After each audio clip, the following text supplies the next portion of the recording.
alphabet daughter, but there are a lot Called CP squared has 51 minus degrees of freedom, making I got hungry and I ate it. We're Americans and we only like competition, okay?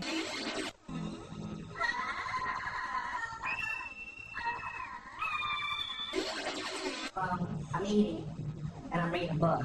And this waitress comes up.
I have been sent to Earth to capture a relic that contains the energy of over 12 trillion supernovas.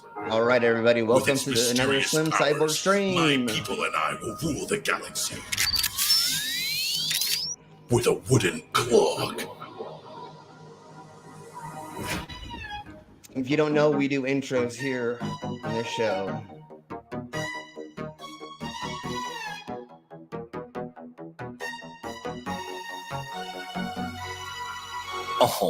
Years before I was born, Father told this to me.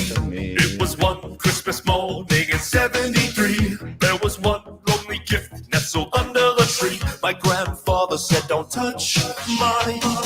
He said, "Boy, listen close. I am saying this once. These were worn by my parents and their parents' parents. Now they're yours, but be sure to guard them with your life." He said, "Don't ever let them touch my clock. You can take my cash. You could burn my house, you could force feed trash. I'd let you kick my balls while I chewed on glass. Before I even thought about letting someone touch my gloves. Have to take my life, you'll have to steal my dog. Have to beat my wife, you'll have to kill my mom with a rusty knife. You'll have to break my legs before I ever let you touch my clothes."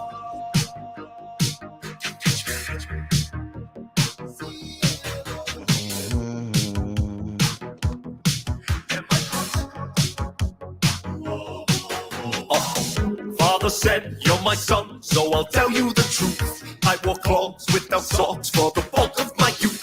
Now these clogs, they are yours, protect them with your life. I pray you never let them touch your clothes. You can slap my wrist, I let you shave my head, let you wax my bits. I'd even butt chug bleach while you twist my nips. And after all of that, I steal the wood and let you touch my gloves. You could eat my lunch, and you could knock me out with a 1-inch punch and make me drink your sweat from a dirty sponge. You'd have to shoot me dead before I ever let you touch my gloves. It's my purpose in life to keep them safe until my child is at least 25. Then I will put the clogs to bed and they'll wear them with pride. And every single day from then, they'll make sure no one is touched.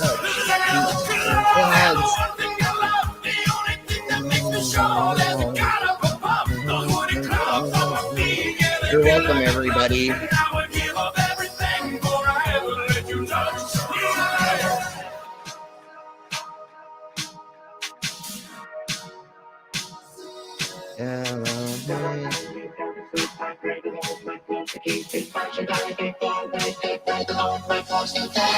You can take my gosh.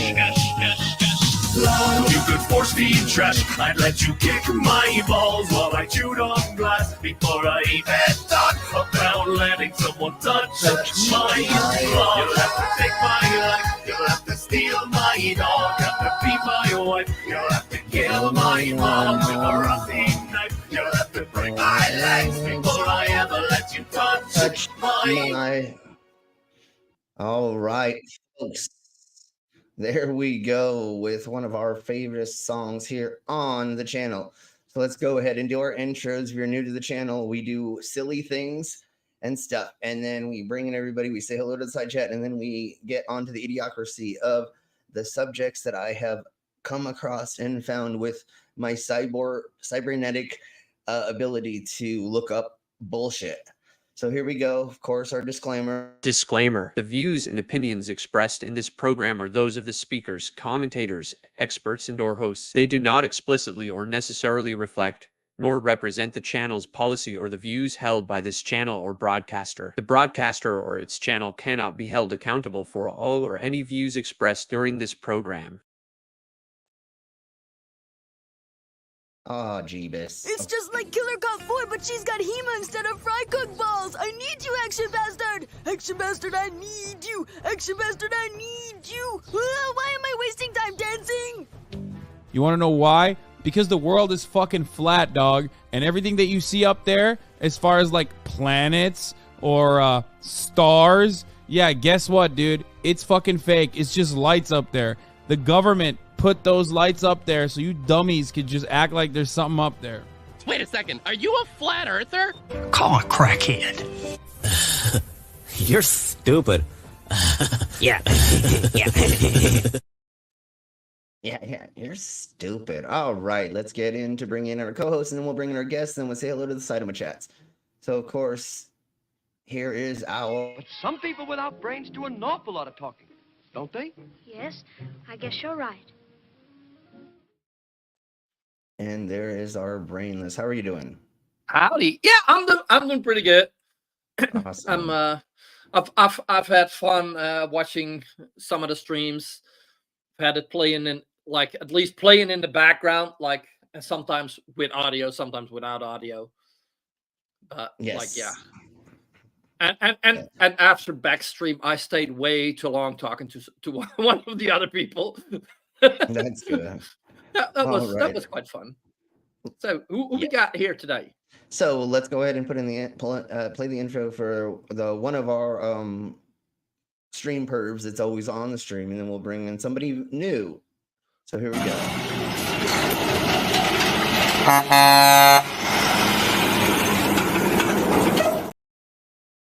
And that is our Owl Trucker. How are you doing? Good to see you. All right. He's almost ready. I think that he's around family or whatever. So let's bring in our next guest, and they're new to the channel. Everybody, welcome. Hello. Mage Grey Wolf. Sorry. Take a drink. Did somebody buy a shot so far? Or just take one? Just take a drink. It's a drinking game. People get my name wrong quite often, so it's just a drinking So then game. we take it. Okay, I get you for sure. All right. How is your Christmas or this time of the years? Well, I had plans. Unfortunately, they fell through. So I'm here. That sucks. Well, yeah, that sucks, but we're glad to have you. How are you doing, Ember? Oh, Sada, busy, doing all the things, as one does. Yes, awesome. Well, we're glad to have you joining us. So let's go ahead and say hello to the side of my chats, and let's get into the idiocracy and the craziness that I have planned for the stream. I wanted to point out something else because we were somebody said it's a drinking game, but we also have a drinking game on these streams always, and that is if you donate $5, then Slim takes a shot. Then I take a shot.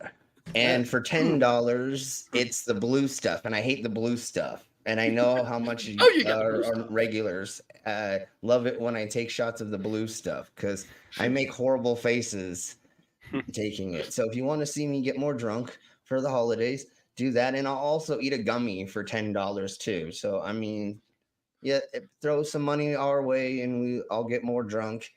Even though I will be drinking Avalanche like I normally am. But anyways, let's say a little. Stay hydrated, folks. Not a sponsor. And stay hydrated and not a sponsor. Yeah. Demon Orb. Orby. Hello. We have a Canadian. Ollie. A J Troy. Hello. Jason. A Mama's, and she says, "Hello, everybody.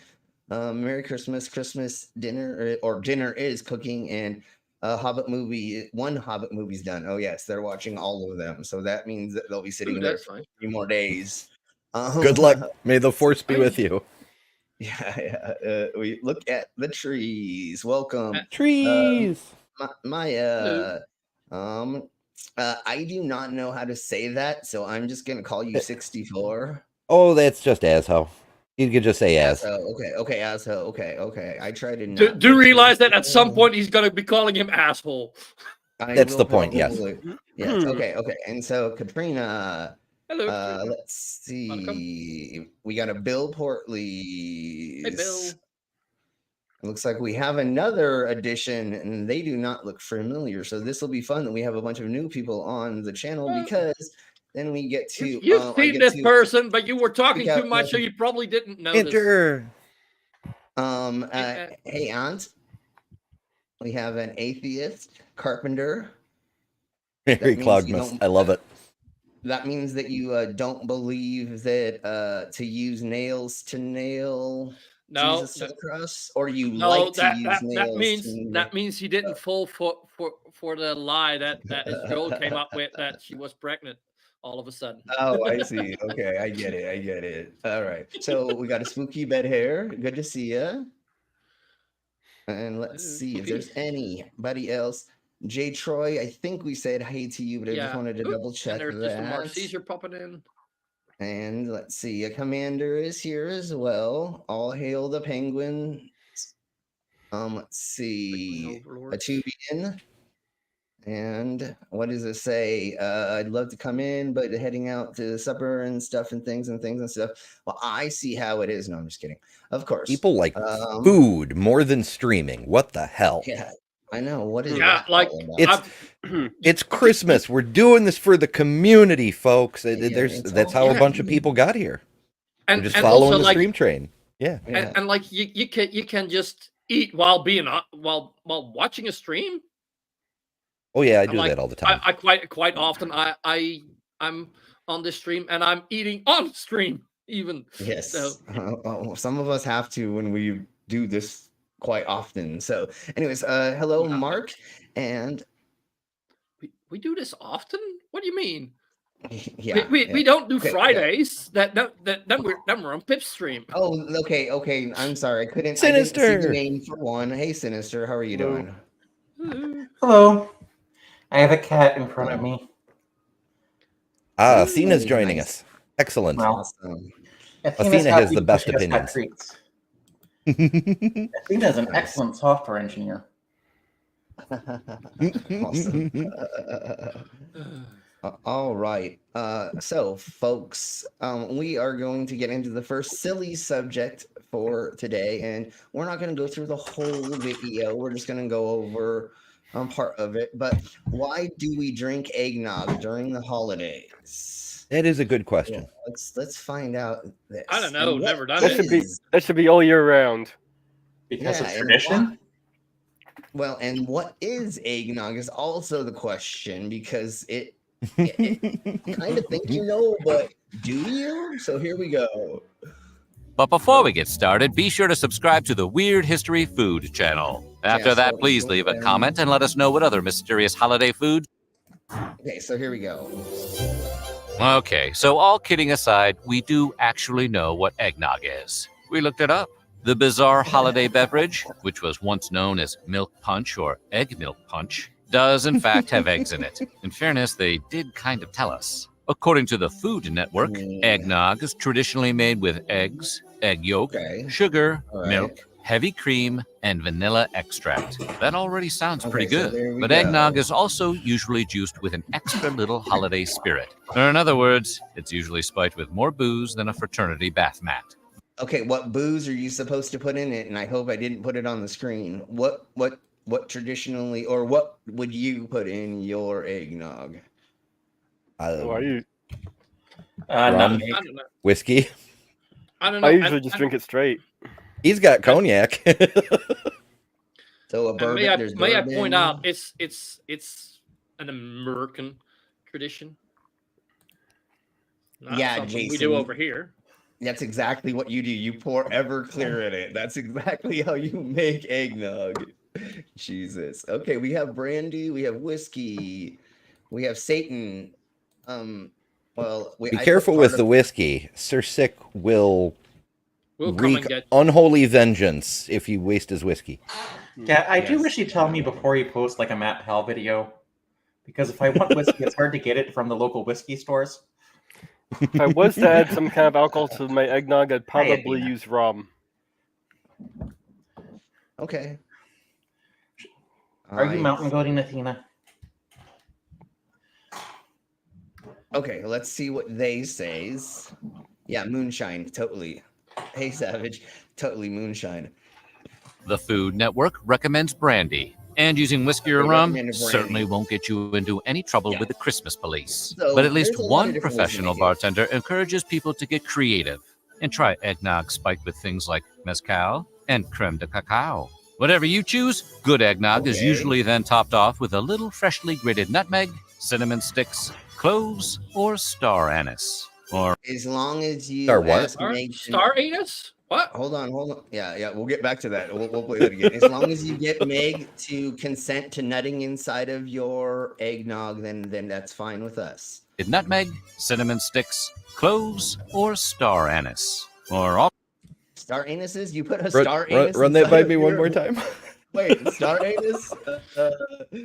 Can somebody's clip this, please? Somebody clip this. Okay, we're doing freshly grated nutmeg, cinnamon sticks, cloves, or star anise. Or all Okay, somebody has to clip that and send it to me. Star anise. of those things, if you happen to be the extravagant type. If it's all combined correctly, you should wind up with a sweet, creamy beverage that has a texture like melted ice cream and a... Okay, Star anise is a spice from China. It's fun to know. A China spice. Okay. I knew it was a spice. I just didn't know where it came from. And aren't you supposed to break it up or something? I don't know.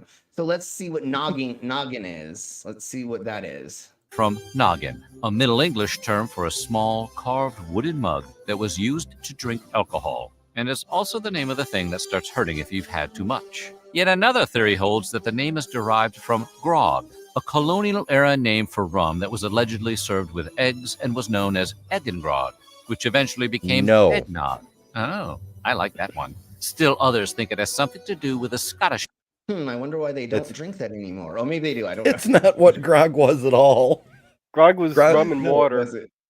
Often it was just beer and water. It was a little bit of alcohol you put in your water barrel to sterilize it, because every water would kill you. You'd get dysentery, and then your game would be over. Yeah, it was to sterilize the water or to stretch out your alcohol.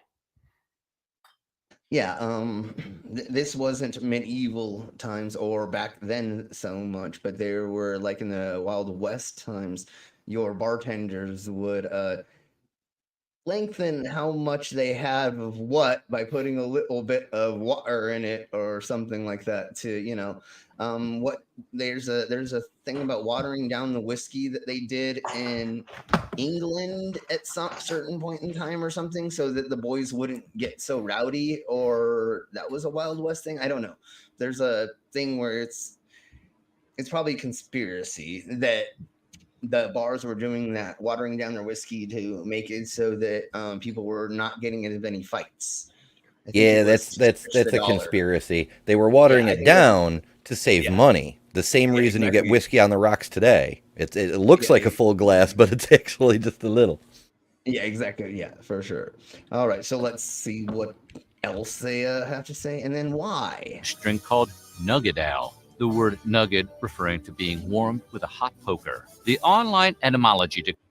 Please don't do that with any. No, don't do that. Oh my God. Dictionary, on the other hand, claims the term is an Americanism, and that nog comes from an archaic word for strong ale. It could also be named after Quark's nephew on. Wait, sure. Nog. Why not? What you're telling me is Americans bastardized another freaking word and turned it into their own for no reason? Oh, no, not at all. That never happens. No. Yeah, we don't do that at all. From Star Trek Deep Space Nine, there's simply no way to know. We may not know where the nog and eggnog comes from. I'll go for the Star Trek theory. Yeah, I mean, they did time travel several times, so why not? Remember, I'm not saying it's aliens, but it's always aliens. Yeah.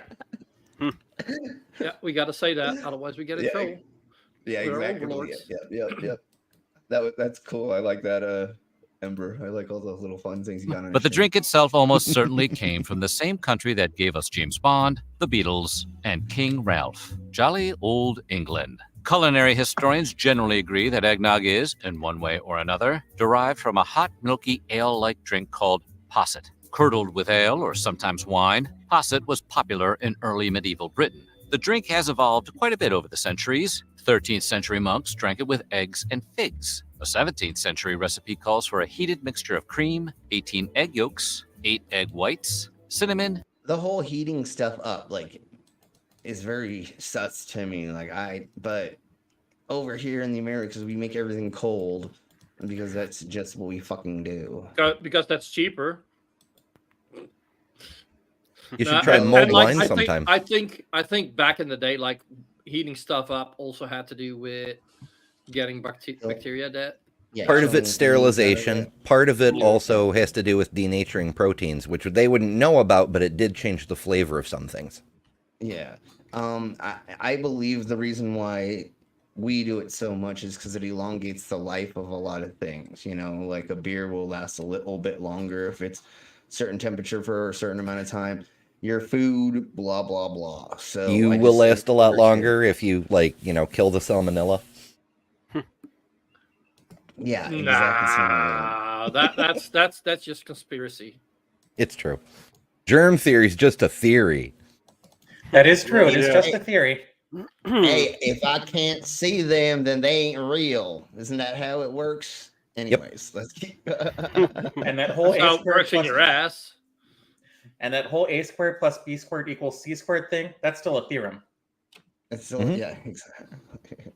I don't believe what I see through a microscope because it ain't my eye seeing it. If God wanted me to see those things, he would have made them seeable. All right, okay, never mind.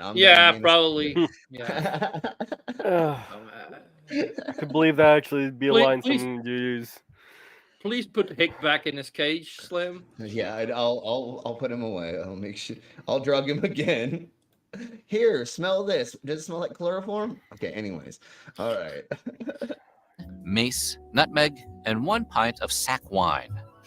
Is that like box wine? Because if it is, we've got you covered. And through all the variations, posset stayed popular in England all the way into the 19th century. It's weird to think now, but way back in medieval times, eggnog was mostly reserved for the rich. Why? Because milk, eggs, and booze were expensive and were generally the kind of thing you had to be wealthy to enjoy. Beverages made from such costly ingredients were commonly used to toast to health and, more importantly, prosperity. And it was English settlers in search of prosperity who brought eggnog to the New World. Since most Okay, let's see. Let's go to here, and I think we're gonna get close to them telling us why, or at least here in the Americas. Well, let's talk about prohibition. That's kind of, but okay. Let's just start it could here. result in punishments as serious as expulsion. So So the during cadets lied about Prohibition. keeping the nog alcohol-free, and then smuggled in a load of whiskey big enough to cause a riot. According to a they would. witness, a large number of the cadets got on a spree and became excessive. Okay, so they got drunk, obviously, off of it. Good for them. Times the American version of a product, no matter how beloved, just isn't right for the rest of the world. That's why Mexico has its own version of Breaking Bad, called Metastases. And it's why a whole bunch of countries have decided to put their own local spin on eggnog. In Puerto Rico, for example, they have an eggnog-like drink known as coquito. The name means little coconut, and the beverage is made with coconut milk, as well as cream of coconut, sweetened condensed milk, vanilla. Now that seems drinkable. I might have to try that. Yeah, well, yeah. So yeah, remember that. Hey, Lucifer, and then left-handed. If there's anybody else who did not say hello to us, say hello to us. We love saying hello to our side chat. And if you're a lurker, you can lurk. We don't mind that at all either. So let's find out what other things are called. Hell yeah. Do you know if it's easy to get? I'm guessing you can probably get it anywhere, but you know how sometimes things are a little bit like, so if you know if it's easy to get in the Americas, let us know, because it sounds familiar for some reason, but I don't know where I would have tried it. I mean, I'm sure you could get it pre-mixed, but it's just coconut stuff and sweet cream and vanilla. Yeah, I guess any you store. could totally. Yeah, and I'm sure you could find a recipe for it pretty easily. I believe well, you've also been in Mexico for quite a bit, right? Because it was yeah, Mexican, well, I right? think, yeah. Well, I had my club in Tijuana, Mexico, when I was 19, or I ran a club in Mexico when I was 19. So and then all of my best friends, my family were Mexican. So I ate I had menudo, I had all of the crazy dishes, the goat face stuff, the goat face soup, the other things. And we were at a restaurant eating tacos one time, and they said they ran out of tongue. And so we're like, okay, well, what's the closest next thing? And the lady was like, oh, I got this. And she told us the word, and none of us had ever heard that word before. So then she goes, they get the tacos made, they come out, they bring them out, serve them to us, we eat it. It's so delicious. And then we're like, what is that word again? What are these made out of? She said it, and then she left, and the closest translation that we could find was pig vagina. So we may have been eating pig vagina tacos. I don't know. Hey, Slim, we all know you like eating pussy. So yeah, and so I mean, it might as well. So vagina taco, okay. Purple Connection. Yeah, and back. Back. Hey, back. Links are sent to y'all if you can make it, or you would like to join us. But yeah, that we were laughing our asses off when we found out. I don't know if it was actually pig pussy, but to the best of our knowledge, that's what the translation seemed to be. So it probably was another part of the pig. But hey, I may have eaten pig pussy. I don't know. Hey, Jenny. If there's anybody in the side chat who wants a link, just let us know. Or in a minute, we will put it back, a link in the side chat, or maybe Brainless can do that right quick if people want to keep joining us. So let's find out what eggnog is around the world for other places, and if they get to why we drink it, cool. If not, it's okay. I've got stupider shit for us to watch. I just thought this would be fun for the heck of it, since I didn't see anybody else going over eggnog. Nutmeg, clove, cinnamon, and Puerto Rican rum. That is a hell of a nog. Mm. If that interests you, you might find it on some menus under the name Puerto Rican What's on eggnog. Discord? Release on Similarly, Discord. Mexico has its own version known as rompope, which is made with eggs, milk, vanilla flavor, and of course, some festive hooch, usually Mexican rum or grain alcohol, with Mexican cinnamon usually finding its way into the mixture as well. Peru, for their part, has Biblia. I didn't know there were Mexican pirates. Oh, never mind. You know, Pirates. Spanish rum, Mexican rum. Never mind. Never Avast. mind. The rum, because the rum, you know. Oh yeah, but Mexican rum. yeah. And obviously, I knew there's Mexican pirates. I'm being fucking silly as fuck, obviously, because oh well, welcome the We're filling purples. up. Yes, and Jenny, how are you both doing? I'm pretty good now. I managed to get about 3 hours sleep and wake up in the middle of Granny's stream. I'm glad that you took a nap before mine so that you could be here for this, because you know how much fun you have with me showing you the insanity that I. Yeah, and I so seldom get to catch you live because you do it a bit early while I'm usually still working on a project. Yeah. More plunk. All right. Try saying something again. Jenny? Something again? There we That's go. better. Okay, now you sound good. Yeah, there was Commander. no sound on We my got a end before. penguin. And now we have the Hello, commanders. everybody. Yay, commanders here. Hello. Our favorite penguin. An warrior. armored penguin. One of our two favorite penguins, at least for me. Well, that's why I said armored penguin, because. Oh, armored penguin. Yeah. We also have it. Although both penguins are armed. Both are armed. Yeah. Yes, most definitely. Excuse me, penguins aren't armed; they're winged. Yes, but I have Exo 1 power armor so that I can rip the flurfs apart. Oh, okay. I didn't realize you were like Omicron. Actually, Jenny, though, if you're going to be technical about it, they don't have wings; they have flippers. Well, I guess it depends on who you're talking to. I'd have to consult I'm Bull for that. Did anybody see Operator Starsky made the joke that no flippers. No flippers, yeah. And he is. Did anybody his see name the is photo Flipper? of- Flipper, faster than light. Yep. Hey, is the only citation here? Flipper is not as nice as you think he is. No, he's an asshole, and most dolphins are. But we'll talk about that later. But did anybody see the photo of the dolphin that had like thumbs that fishermen Yes. caught a photo of off of? What? Yeah, it seemed to have like a part where there was something, a hook or something else coming Yeah, off on both sides. Yeah, it was a mutation that instead of just the flippers, you could see the thumb and one or two separate fingers. Yeah. No shit. Yeah. It's Sounds obviously like a for mutation. another stream. Yeah. Well, I we'll be gotta going see over that. for our news I thing. got a Bob, picture of it. so- Yeah. Oh, I did- show us. Drunk. It seemed like it was still able to swim and keep up with the rest of the pod and everything. Yeah, drunk news is when we Like do millions of years ago, they were Didn't work. like hippos. Yep. Game link didn't work. All right, I guess I'll. Does that mean they're hip? Sorry, I'll stop. Go ahead and begin sharing it, and then we will add it. Hey, Drewzilla? Drew. Okay, or Drew, if that's okay. If I butcher anybody's names, just smack me around and let me know. Don't smack how to him say it around because properly. that's something he likes. Yeah, I was gonna say. Give him the finger. There we are. He likes that Yeah, too. there we go. Well, yeah, I like being fingered as well. Prostate play is fun. Anyways, we'll talk about that later. Okay, there it is. There we go. So there we blow. Holy And there's cow. a close-up of it. Yeah. Okay. Oh. And so this is just a dolphin in the wild that they happen to notice and get a picture of, huh? Yeah.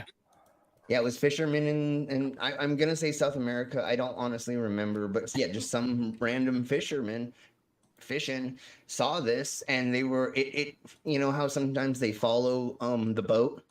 So it stayed next to the boat for a while because it's actually a safe spot for sometimes for them against like sharks or other things, larger predators. But And they yeah, enjoy following the wake. It makes swimming easier. Yeah. It reduces the Oh, wake fuck yeah, breaks for up sure. and reduces the water resistance in front of them, so it's easier for them to swim. It takes So, less energy. so I wonder if this is a vestigial organ or bone structure, Well, or if it's so. Are they de-evolving or It wouldn't be evolving? vestigial. It'd be an aposematism if they did in fact once have thumbs, but I don't think they did. Well, they're evolving opposable thumbs and hands so that they can build suits to come out of the water and take over. I think it's so they can shake hands with the tapir. No, we're not. They've seen the penguins getting more control, and they want to join in. Listen. Well, yeah, no. Well, it looks like a bottle opener for sure. And they're American dolphins, and they're growing that so they can shoot guns. So they can hold their AK. Yeah, they can hold their AK. The speculation about what we cetaceans are doing in order to take over the land is irresponsible and premature. We will let you know our plans when it's too late for you to do anything about them. That hook is going to make it much easier for them to have some like maybe carnal knowledge of humans. That's already happened. Yeah, I know. It's just going to make it easier for them to hang on. The cetaceans are trying to work the way in. See, the Penguin Federation controls 75% of the galaxy. The lizard people control about 12%. And the cetaceans are trying to work their way in. Oh, I'd go cetacean anytime. That tracks. There's the mole people as well as the cyborgs are not part of the controlling. We're just the mediators that are the in-between for everything, because since we're not in anything, we can get along with everybody else, and so we can. And that's why they don't suspect it. And never mind. Well, and and the ceratopsians know that we'll probably never be able to overthrow the reptilian overlords. Yeah. So we're just anarchists, and we have no interest in being in control. We just want to make sure no one else is either. Exactly. I can get down with that. All right. So, do we want to go crazy conspiracy theory, or do we want to go mild conspiracy theory? Oh, crank the crazy up. Is there a setting other than 11 on this thing? Well, I have 8, 12. and then I have 11, and I think I think this is the 11 one. Okay, we'll go with this one. Although I wanted to go, but I think we should just dive into the crazy for sure. Should Mav dive into crazy? Okay. All right, here we blow. Let me get back to. I do that every once in a while. I click the wrong screen first before I share, and then okay. So here we go. So here is the hidden history of Christmas, pagan origins of Babylon. All right. I think everybody knew Babylon was pagan. Yeah, but just wait until remember what we're talking about is we're talking about conspiracy theorists nowadays delving into what they think history is. You know what I'm saying? So here we blow. What if I told you that December 25th was a pagan day? Or what if I told you the pagans used December 25th as a day to complete a satanic ritual? What if I told you that? Then you'd be lying. What if I told you that the December 25th used to be a holiday devoted to Sol Invictus, the unconquered soldier god of Rome, and then Constantine or some other emperor co-opted it for Christianity? And that's too reasonable. Well, that they couldn't do rituals to Satan before they accepted the Bible because he didn't exist before then. And I don't even think there was a. They didn't believe in Satan yet. before the Bible came around and told them about it. Just because you're pagan does not mean you're satanic. You could be giving repentance or offerings to a deity that was a horned being that would look like what nowadays these people would call a satanic being. but that's not what's happening, and people aren't doing okay, why did they supposedly do these rituals for harvest, for the community, for the next year, blah blah yakety schmackety, not for raising Satan up to blah. So just wait. Well, hold on, I'll do this. I'll do it this way. I always forget. Here we go. Yes, you always do. But wait, there's more. Hang on to your seat, baby, because this one's a screamer. So there we go. All right. So here. And I love the pause that I did. It's just on this lady's like midsection with her hands out. So yeah. People have never heard that before. But the problem is we don't ask questions. For instance, why do you bring a tree into your house on Christmas? Why do you put that star on the top of that tree? And why is that star not? Why is that star not Doesn't fit up my down? ass. Oh. Why you put it up the tree? Because it doesn't fit in your ass. Christ. God damn it! Right? Speak for yourself. As I mentioned in my first live stream here, the precursor to a Christmas tree was the Tree of Paradise, which was a prop up in the play, reenacting Adam and Eve. Yeah, there's we'll see how far we get into some of the other things. There could be a handful or a couple other versions of references to why people were bringing trees inside. But anyways, let's just keep blowing on because let's get through the conspiratorial bullcrap first. And thank you for letting us know that. And if anytime somebody has any information, we'll stop and go ahead and say any of this because obviously we know everything that this dude's going to be sputtering out. It's going to be bullshit because we've already heard the first 35 seconds and we already have heard just complete nonsense. What nonsense? Why do you also deck it with ornaments with silver and gold? Because it looks pretty. Those aren't the traditional colors, you twat. Nope. Okay, maybe in one or two places that may be a thing. In the Americas, it is red and green and red and white. And red and green became a thing in the Americas just recently, where it normally was a red and white theme, or at least red.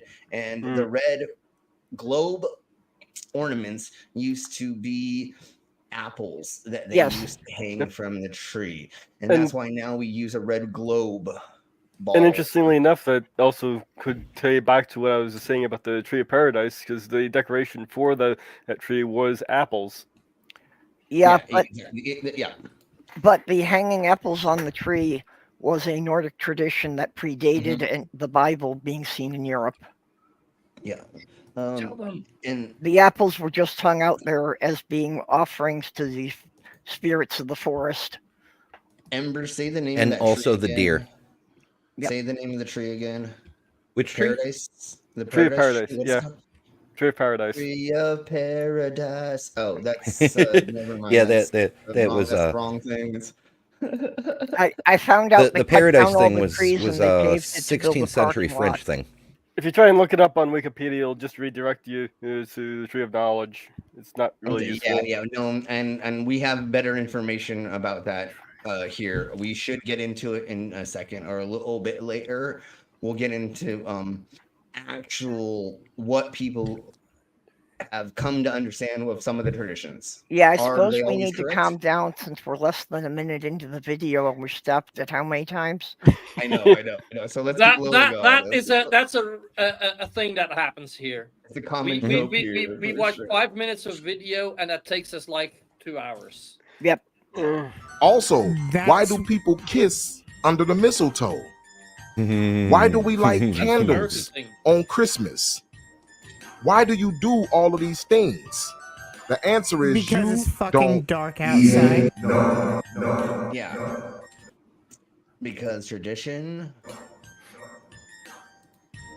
So what we're going to do, we're going to get into the history and we're going to find out where these things come from so you can make a conscious decision whether you want to continue to follow and celebrate Christmas or not. Yeah. Place your bets on the accuracy, folks. Satan Claus. Oh my God. Absolutely not accurate whatsoever. I'm gonna say 0. Look at how bad it's so bad. That is so bad. Yeah. That representation of that, dude. Like, I don't even want to say what they're supposed to be. I think looking like that is bad. It was Santa's sourced a straight nephew. out the ass.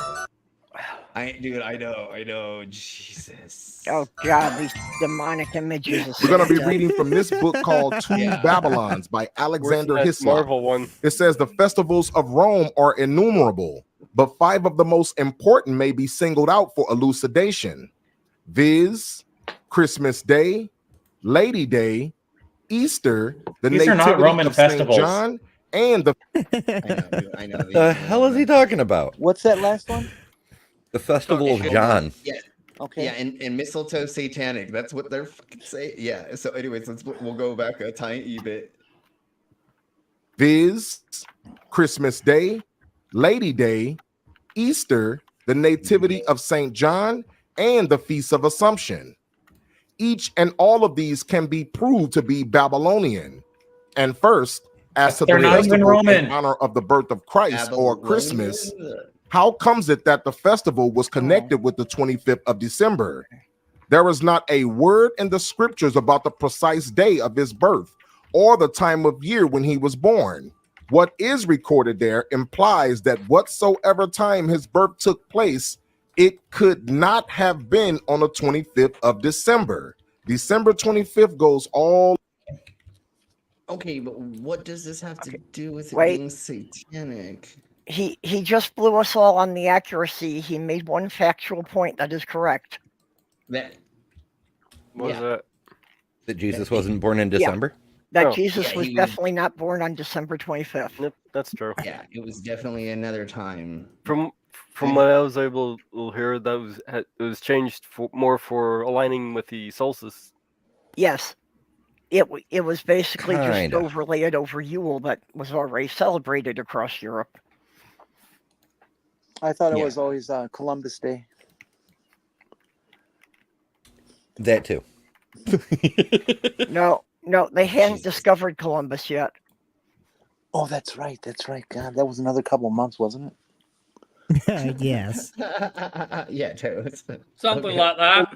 Back to ancient Babylon, all right? They had paganistic customs and rituals.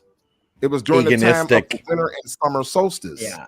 The winter solstice is the time where the night is at its longest extent. And the summer solstice is In the the north. time when the daytime is during its longest extent. So the pagans back then took these 2 days and they started to make deities out of them, with the winter solstice being dark, representing evil, and the summer solstice being the light, representing the good. The pagans took these days and they Well- started to make deities out of these. I mean, yes, but no. Very much no. Pagans didn't. Okay, first of all, saying pagans is fucking stupid. Like, who are we talking about? The Celts, the Gauls, the Germanics, there's so many cultures that are being Yeah, you wrapped need up to in define the that whole term. thing. Before monotheistic or Hebrew blah blah god religions, everybody in Basically, if there it's not Jewish or Christian, according to this guy, it's pagan. So that's basically the entire fucking world. Yeah. Exactly. Yeah, essentially. But most of those cultures didn't consider darkness to be evil. They didn't consider light to automatically be good. There were gods of light who were freaking nightmare terrible, and there was Nyx comes to mind, the goddess of the nighttime, who was generally, although she could have a bit of a temper, was generally of a nurturing sort. Like this association between light and dark, good and evil, that's a very Christian idea. And even then there's exceptions. Like Lucifer was the morning star. Not even just Christian, but Lucifer wasn't. also racist. Yeah. Well, and then okay, not Associating specifically dark the and light and black dark, Hold but on, hold on, the hold most on. basic point where all religions start is you worship what you fear and you worship what gives you food. Yeah. Maybe And some of them. Wasn't the winter solstice a time to, number one, it's dark outside, so you bring cheery stuff inside, and number two, you're looking forward to it getting light out because it's the darkest it's going to be and the light's coming back, so that's a thing to celebrate. Yes, the Yule was about celebrating that the sun is returning because the days started getting longer. George And Harrison that's even wrote a why- song about it. And that's why, like, pretty much around the whole world, in every culture, even Aboriginal cultures, during this time of the year, there is some kind of festival, some kind of party, some kind of something, because that is exactly what it is. Everybody realizes this is the end of it being horrible, or we're looking forward to being able to plant crops, or for the new farm animals to breed so we have new stock again. It's the rebirth of everything, technically. Everybody waiting celebrated for the it. rebirth. Yeah, exactly. You look And at also, everything. that's one of the reasons that, even though it's not a direct connection, there's definitely an influence from Sol Invictus on modern, what became Christmas, because the entire point is the unconquered sun. The solstice is past and the sun is returning. And the early Christians were like, no, it's not the sun, it's the sun. Yes, I know it's the English spelling, but the point remains. The idea was not that God is unconquerable. This God is unconquerable. He came back from death. Even Hades itself has no power over him. That sort of deal. Yeah. Yes. Well, that and convincing the new tribes you encountered that, oh, really, we've been worshiping the same God all along. We just have different names for him. That's been a very effective missionary tactic. Second most effective thing they've tried, aside from, killing anyone who doesn't immediately convert throughout their history. They tried that in Mesoamerica, too. They were running around telling the Aztecs and the remaining Maya and so forth, our God is you already believe in our God. Our God is the Lord of Sabalba. He's the head of all the other gods you already believe in. Yep. Yeah, what's the easiest way to convince people to believe in yours? Is to say that they're the same, just that you somehow have more knowledge about it, or that somehow you can twist that into being your own. And that's like what happened with a lot of pagan traditions or celebrations. They eventually, some way, shape, or form, were turned into a Christian or Catholic celebration. Or the which one is that the usually easiest. came along with killing half the natives who didn't believe was, oh, that's your God? Our God's got a bigger dick. Oh, I don't have that George Carlin clip. I've only got this one. But he loves you. But that is a great line. My God's got a bigger dick than your God. Dead. Yes. And I'm sorry that my detachable penis keeps getting in the way of all your religions. I'm sorry, everybody. It's my fault. I'll put it away. Anyway, let's keep going on with keep Christ in Christmas, right? They spelled Christmas wrong. They sure did. even if you give them credit for the cross. Okay, Slim, are you an octoped or a scorpion? Those are the only things I can think of that have detachable penises. Well, they used scorpion DNA on me, so. Oh, that'll do it. That'll do it. I mean, technically, everything has a detachable penis. Once. Yes, but for scorpions, no, I don't. For scorpions, the mating dance is literally that the male plants his penis in the sand, and he grabs the female by her claws and has to maneuver her over his penis so that it rubs against her underside to fertilize the eggs. Yep, that sounds like my mating dance. Anyways, let's keep going. Look at the sign. Celebrate. That's why you always want to dance with me. You bastard. Somebody taught me yesterday that Shut up. Christmas without CRT is just Sismas. I have no idea who said that. Oh my Jesus Christ, that's freaking amazing. That's hilarious. isn't a strap-on Fair removable? point. I hope so. It should Depends on what glue you use. It should be. Yeah, if that's not removable, you got to get back to the store. If you get And your it's strap-on faulty. stuck, call a doctor. Well, if the strap-on isn't removable, it means you grabbed the wrong bottle and you're using super glue instead of lube.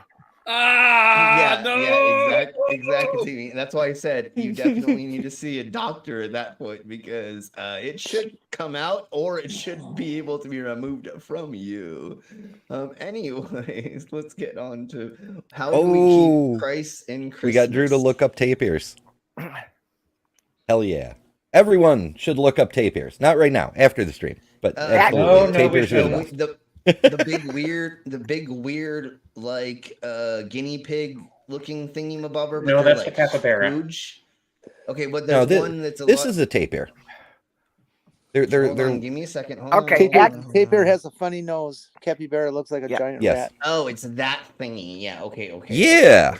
Yeah. Actually, after a fight, He wants to shake your hand. After a fight, I've had to sew a cat's ear back on because I found that tapir just doesn't hold. That's fair. Yeah, taping your ear back on usually doesn't work. Suturing. So after we misspell Christmas, I'm surprised you didn't misspell Christ. What's next? Yeah. Hey, here we go. All right. Mark Caesar's got a good one. This demonic. Okay, let's put that up right quick. I passed my girlfriend super glue rather than lip balm, and she didn't complain. Yeah, but how long did it take for her to get the super glue off? That's a good one. Yes, dad jokes. Yes. That's why most of you come here, is for the idiocracy and dad jokes, because we definitely have them both. All right, so I'm going to step away for 10 seconds, and then I'm going to let this play, and I will be right back. Paganistic day without them even knowing. At the time that the angels announced his birth to the shepherds of Bethlehem, they were feeding their flocks by night in the open fields. Now, no doubt the climate of Palestine is not so severe as the climate of this country, but even there, though the heat of the day be considerable, the cold of the night from December to February is very piercing. And it was not the custom for the shepherds of Judea to watch their flocks in the open fields later than about the end of October. No, they actually did continue looking over their flocks. You kind of have to. Didn't they send all the children out to get killed by the wolves by having their children watch the sheep? Never mind, that's something different. We'll talk about that later. And if there was a census, and if I remember someone talking about how it would have happened like 5 or 6 months from December if there was such a thing happening. Yeah, there was in the 80s a bunch of theologians and biblical scholars got together for a 3-day conference just to answer the question of when Jesus was born. And at the end of this 3-day conference, they confidently announced that it was March 28th. Cool. And I'm sure they had a ton of proof to back it up, too. Well, they had all sorts of, scripture that was left out of the Bible that helped them come to this conclusion. Kind of like the Dead Sea Scrolls or something like that. Yeah. The Apocrypha. Okay. I'm so glad that you said something different, because I thought you were going to say they all got together and behind chamber doors they had a threesome.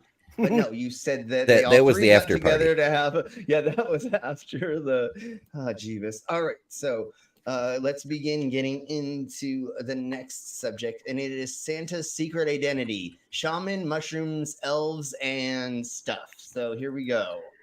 I'm delving more into the insanity of conspiracy theories, kind of. Although I think they have a little. Oh, it's planet and God. Yeah.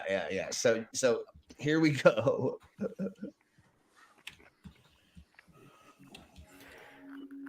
Many of us today take the image of Santa for granted. It is often thought of as a contrivance. Oh my Jeebus, we have to speed you up. Thank you, Coca-Cola. God damn. Yeah, it's all Coke's fault for sure. Actually, that clip's in the Relco Razor commercial. Oh, was it? Okay. Yeah, that Yep. is a No, I mean, Razor commercial. Coca-Cola created the modern image of Santa. Yeah, that's true. Yeah, Red Santa. And those goddamn polar bears. What the? Never mind. I won't go off on the polar Oh, bears. they're so Okay, let's- cute. I know. It's funny that they made that in the zeitgeist. The origins of Santa, however, are shrouded in mystery and have spurred No, much they're not. debate and speculation. Are they? Yeah. In our last are they? foray into the Nope. roots of Christmas, we discussed the most probable genesis of the mirthful magic gift bearer, which included elements of pagan Nordic religion, combined with the story of the altruistic Saint Nicholas of Myra. The modern portrayal of Santa Claus is attributed largely to the poem by Clark Clement Moore, A Visit from St. Nicholas, or we can't 'Twas the Night forget Before Rudolph's Christmas. tumor nose. This, however, Point does of little order. to settle the matter. Clement as we do Moore not know the almost sources of his definitely did not inspiration. write that. I don't know enough about that to know. So somebody wrote that saying in his name, or was It was originally published anonymously. Someone suggested after the fact that it may have been Clement Moore, but there were other claimants that were more likely. Moore never took credit. Other people denied. There's a big old controversy. We I don't wrote know it. for sure, but it almost definitely was not Clement Moore. That's just it's like the Gospels. It's a name that got stuck on there just by tradition. I wrote it, and they changed the title. My title was "Night Before the Christmas Twat." It's actually A Visit from St. Nicholas. So not only does he have the wrong author, he's got the wrong title, but whatever.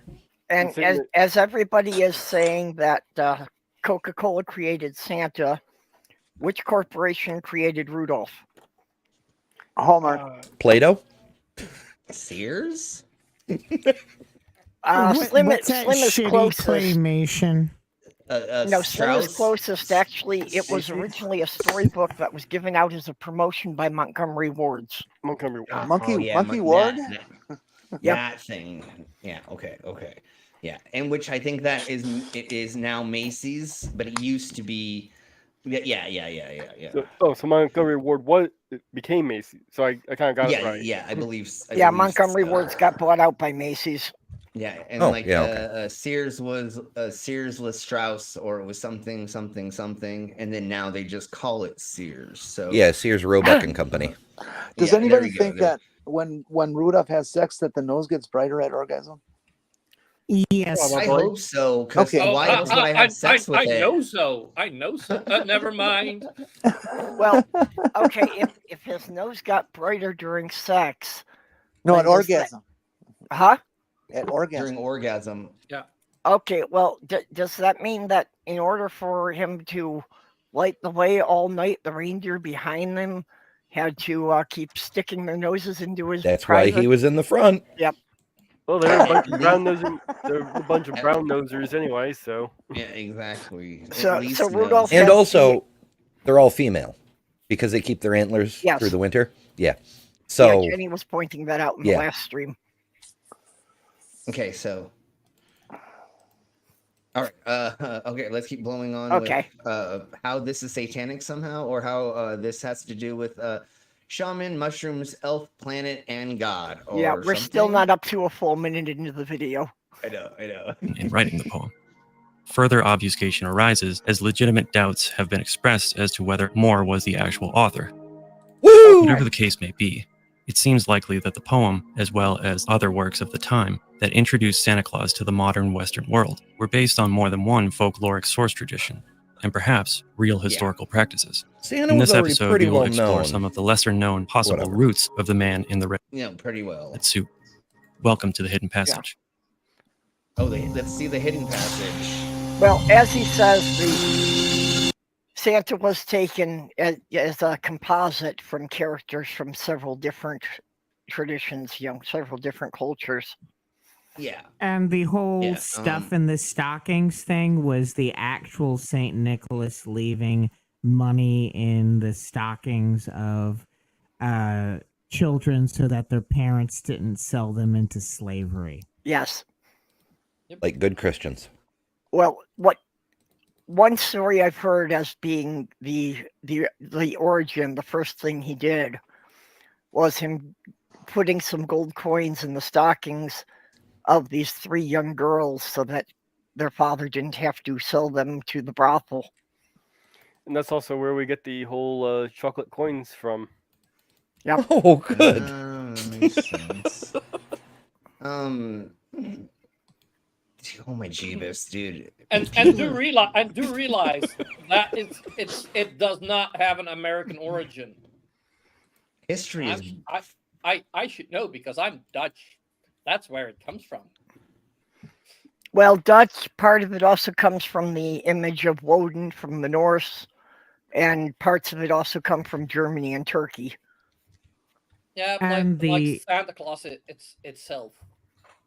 And the original St. Nicholas, the actual guy who did something good rather than buying art and building buildings, actually help people, that guy was likely brown because he was from Turkey. Mm-hmm. So eat it From up. what now is Turkey, yeah. Hey, Well, Danish. I mean, what kind of Christian would go around helping the poor? Maybe Jesus. The bad kind. Jesus wasn't a Christian. That's true. That's very true. I literally just released a video talking about how Jesus was a Jewish rabbi. Yes. Very, very Jewish. And remember, he never talks about turning thy cheek and or hanging out with the lepers and the prostitutes or giving away all your possessions and technically saying like living in the streets per se to some extent, right? I mean, like, but no, if you ask any right-wing Christian here or evangelical Christian or American, what does Major Grain Twat say? Okay, Anyways, how do lepers greet each other? Oh, Jesus Christ, how? Haven't seen much of you around lately. Oh. That's not nice. I thought it was going to be like switching hands or something like that, or shaking limbs or toes, or I don't know, but yeah, that was way better than I thought in my head. Hey, Jester. And then Danish. Jester. If there's any. I don't know. Let's go ahead and blow on a little bit more with this. And normally the way that we do this is we play a little bit of some of these people's stuff until we get kind of bored, or like I get bored, and then we find something else or somebody else. So, oh my gosh, the Schismocrasher is here. This is our channel sponsor. Skitsy. He's our channel sponsor, if you don't know, and he has his own commercial because he supports the channel so much. So here that is.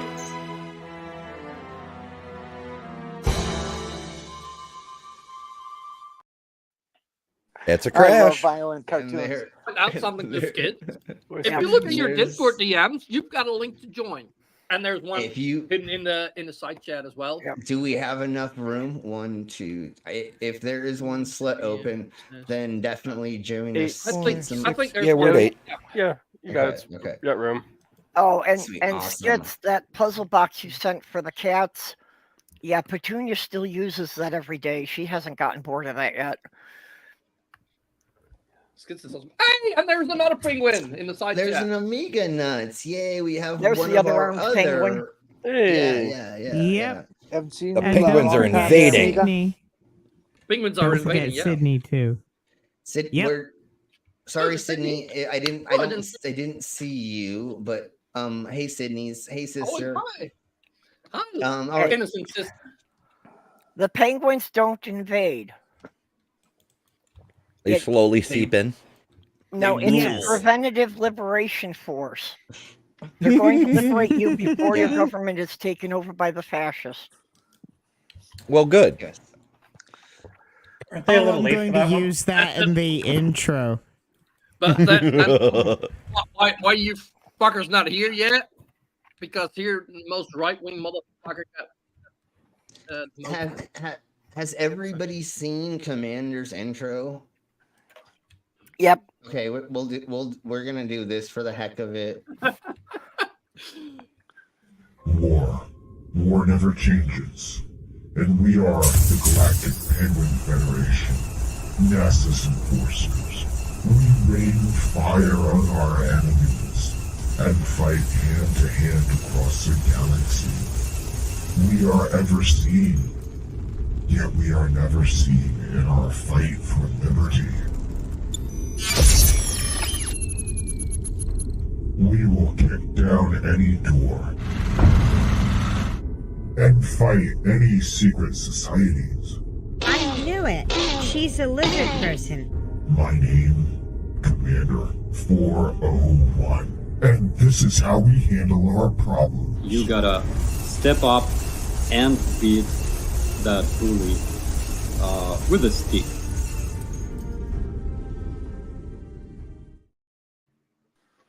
Hell yeah! That was an interesting take on the Enclave from Fallout. Yeah. I've been meaning to ask you. I just like the XO1 power armor. I've been meaning to ask you if you took your designation from the product Formula 401 because you clean up. No, it was my homeroom in my high school. Ah. You should steal Purple Story. That's better. Mine was 235. You. I don't even remember. You what mine was. 235. Yep. Definitely don't remember mine. And I'm working on an intro. I'm going to turn my channel into basically what the shills used to be. So I'm working on an intro. Everyone who wants their avatar in there, just send me it. Yep, I'm looking forward to that. I definitely want to get in on that. Yes, I will be there. So yes, this is gonna be a lot of fun when that new project. He's probably gonna be dragging me along. Yeah, definitely. So As one does. It's gonna be a lot of fun. Yeah, it'll be a lot of fun for sure. So, anyways, let's keep blowing on with this, and see the idiocracy. Among the more fantastical theories on Santa's beginnings, perhaps the most interesting is the idea that they are actually to be found within ancient Siberian shamanism, specifically in the use of the Amanita muscaria, or fly agaric, psychedelic mushroom. This fungus was thought to have been used in shamanic rites to induce visionary trance states. And also used in totally Minecraft. was. Thought to? No, it totally And by was. Mario to become super. Yeah, It's but true. remember, folks, don't go out and find this mushroom and ingest it on its own. There is ways to prepare certain hallucinogens, like we were talking about on another stream. Amanita muscaria. Amanita muscaria has a fake. I forget what word they call that. An imitation version that looks just like it, but it'll kill you in a second. Yeah, a mimic. Well, and there's a way to, just like with salvia and a handful of other hallucinogens that are natural. You're supposed to break them down in a certain way, and you're supposed to dilute them and then take them very slowly so you do not overdose or kill yourself. So don't take those things unless you know what the fuck you're doing. But they weren't just eating the mushrooms. Yeah, foraging mushrooms can be dangerous if you don't know what you're looking for. Yeah, trust your local alchemist, an apothecary. We did a lot of mushroom eating out in the wild, and we ate a couple bad mushrooms. And you don't want to do that when you think you're gonna trip. So Well, that's why I have never tried shrooms, because I've never found anybody that I trusted who I actually thought knew what they were doing. Yeah, you definitely want somebody who knows what they're doing. So nowadays there are it's legal here in Denver and in parts of Colorado. So there are now pharmaceutical companies, or there are medical, versions being grown. So nowadays it's very, if you can find those are the safer versions. Like, I was doing a house party a couple months ago in October, and the dude just pulls out this medical bag, like it was, sealed, and it had all the labels on it. He opens this huge bag of mushrooms and is like, "Here you go." And I'm like, okay. And it was before I swallowed my sword. So I took one little itty bitty cap. It was this big. It was so small. And I was like, okay, I think I can eat this. And then, of course, right before I went to go on stage, everything became neon and everything became fuzzy. And I was like, this is gonna be fun. I've never swallowed a sword on mushrooms, but here we go. So yeah. But it was a medical grade version, and they're very clean and they're very nice. And yeah. Unfortunately, it's still a federal offense for you to mail them to me. Yeah, no, definitely. But we're hoping, because I think 5 states right now are going through the process of making psilocybin at least a medical version of it. So hopefully soon it will be a lot later. And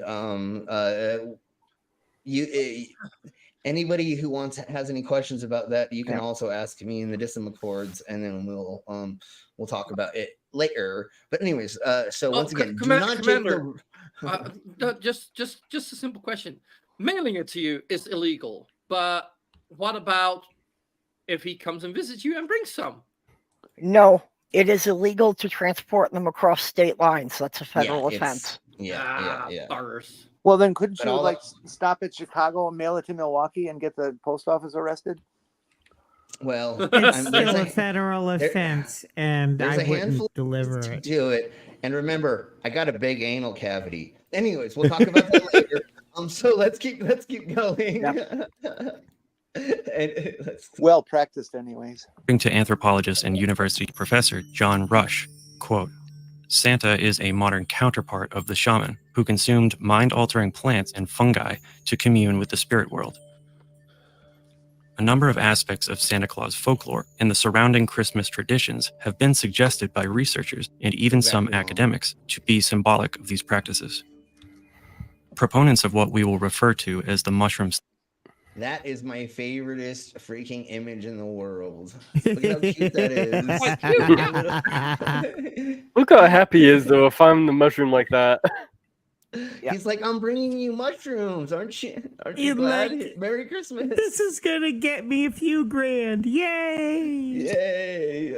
Oh, it's so cute. Well, and this image is very traditional of the Scandinavian woodland gnomes. Exactly. No, and that's what we were talking with the clogs. Oh no, but I didn't notice the clogs, so that's definitely Dutch. Probably German. But German. What we were talking about earlier was the pagans, and pagans are like Nova Scotian, the place that you just said, and then also the Netherlands and a couple other places, right? Yep. So this is an old school tradition that's been happening around these different areas, even like Russia. I don't know if eating the red mushrooms per se, but all of these other places have these traditions where they're almost the same, or we've taken little bits of them and put them all together. And a lot of places do have a tradition of there being a gnome elf or a small humanoid like creature after taking hallucinogens that they see. Yeah. What a surprise.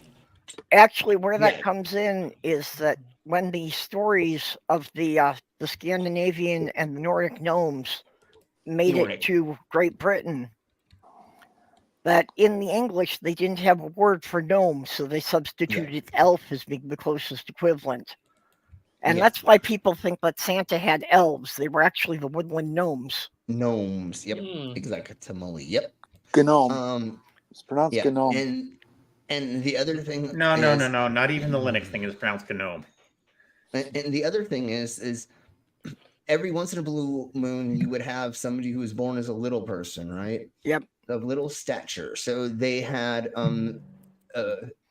they were always tied to mysticism and magic and other things. A lot of times in medieval and a little bit earlier than that, sooner than that, times you had the jester, and if that jester was not a little person, you did have somebody of smaller stature that would come out and entertain as well. The king always had a court dwarf. And then also, what did the rich have in their backyard, in their back house, was Slaves. An old man with a long beard. So it was they were considered a gnome as well, right? I think that's why we have something like that. Yeah, gnomes, quite right? weird. That there were rich people that had a old man out back that told the future, and or would tell you weird stories or would entertain. And so these is the combination of all these things coming together is why we're seeing these things represented in the way that we do. Well, also, most people aren't aware that this is where the elf on the shelf starts with, that originally these little guys were put up on your oven. Yeah. You know, because everybody should have a gnome on the range. The first, the first produced garden gnome was in the 19th century. No, but that's exactly the reason why the elf on the shelf is a mysterious being that changes places where it's at, or plays tricks on the family, or unravels your toilet paper or something. It's because this is why are we talking about child abuse? Well, that's Elf what on the it Shelf fucking is Elf on the Shelf technically is not, but the origins is because the mischievousness of a gnome or an elf that they associate with, especially like if you're doing hallucinogens, you accidentally knock over all the alcohol. You wake up in the morning and you're like, it's the elves. You know, it's one of those things. And this is a key difference between the elves and the gnomes that got blended together. Because, you know, elves really had a disdain for humans, and they found humans only useful for their entertainment. So they'd often play tricks on them or place bets on if they could get out of certain situations. What about the Gnomes, elf on and the other cobbler? hand, were very helpful, and what they liked to do was actually to sneak in and fix things while no one was around. Especially if you bribe What about the story of the elf and the cobbler? Well, again, that would more likely have been a gnome. I told people to not. I told that elf not to stick his dick in the cobbler, but we'll talk about that. Slim, I got a request from you. Sure. If you tap your screen of that gnome picture there, will the white writing and stuff on the bottom go away? I want to do a screenshot. Let me do this. Hold on. We go like that. And that's hold on. Let me do this. But this is the best that I can get. Give I me might be just able to find that 5 image. more seconds. There we blow. So that is the best I can get as of right now. I might be able to get that image without the stuff on it. I mean, you could also Photoshop it out. I don't have Photoshop these days. You could always GIMP it out. Somebody will figure it out for you. If take a screenshot, but somebody will figure out taking everything. Who was it out that for wanted you. it? I do. Jenny. I'll be able to find. I'll see what I can do. I'm sure I can find this thing. Does GIMP work on a phone? I've never tried. So? I have not tried unless it's a that. Linux phone. If you have any questions about GIMP, I recommend you ask GeoSam. He even has a series on his channel of GIMP tutorials. The only way for a GIMP to work on your phone is if you There it is. untie them. You have to unbound them so they can actually use the phone. Oh, wrong GIMP? Never mind. Sorry. That's another thing. Save image. I know exactly what you I meant. found an original image. I got it. I'll Okay. put it up in the Thank Mid-American you, buddy, for Mid-American helping with thing. Bye-bye, Glober. said- Enjoy your dinner. Yeah. Major's always so good with the Google. Yes. There you go. It's see you in the Mid-American chat. You can get it whenever you want. Okay, thank you. GeoSam is the GIMP pimp. He totally is. For sure. That actually would be a very appropriate image for me to use for holiday cards to send to my family. Awesome. Sweet. So now But we then have that. they would touch your clogs. It's a German image because I found the image as a New Year's card. I kind of and figured the text on it is German, so it's wrong. Are you sure it's not Dutch? was a Christmas Because German and Dutch are really close. Yeah, but you know what? You know what my native language is? Yeah, it's Dutch. Is it? How many languages? Yeah, that's why Brainless. the .nl at the end of my name. Listen, Dutch isn't real. You know, Brainless. Just like Switzerland, it's not real. I have mentioned it before. Unfortunately, if they were here, they'd all be running around barefoot because my plumbing snake eliminates clogs.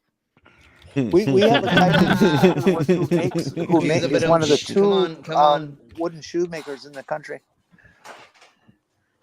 There is a shortage of clog makers now, and that tradition may be dying. So if you are interested, learn how to make clogs and keep doing it for the guy up here. It looks like he's in his 30s or 40s. Ah. All right. Well, but clogs, does he take his shirt off when he makes them? Used here quite a bit. No, he was on a TV program. I think they probably limited that. Oh, I was hoping you could watch him live. You know, you could sit back in a chair and like smoke a bowl and drink a beer while you're watching him make clogs naked. I mean, never mind. Sorry, that's just my fantasy. Well, let's keep going. Sorry. Santa theory contend that the Amanita muscaria, the habitat of which spans the temperate and boreal regions of the northern hemisphere, including Siberia, was prevalent than I thought. I thought it was only in like one area, and it's actually like a lot further than I thought. Those mushrooms harvested by shamans during the warmer months and given out as gifts. If you looked at the map he had, it was the green areas, which was basically all of Greater Europe up into Scandinavia until it got to the Arctic Circle where it's too cold. I like how they always put these pictures of Amanita muscarias in forest and all these little elfin lands and stuff. They grow in cow turds. Well, that's how I get my psilocybin mushrooms. Well, I just flip over. Yeah, everywhere there's cows. Yeah, but I'm sure it's not cows. I'm sure they would also grow in the forest in deer turds. Everything and all kinds of. No, actually, deer turds come out of these very solid little bump You're things. Right. Yeah. Pellets like rabbits. Cow shit comes out as a pie. Yeah, you're right. The cow shit comes out very soft. But there's a lot of things that still would. Thank you for that. That's why yes, exactly. That's why they call patties. Anyways, it's ingredients in Krabby Patties, right?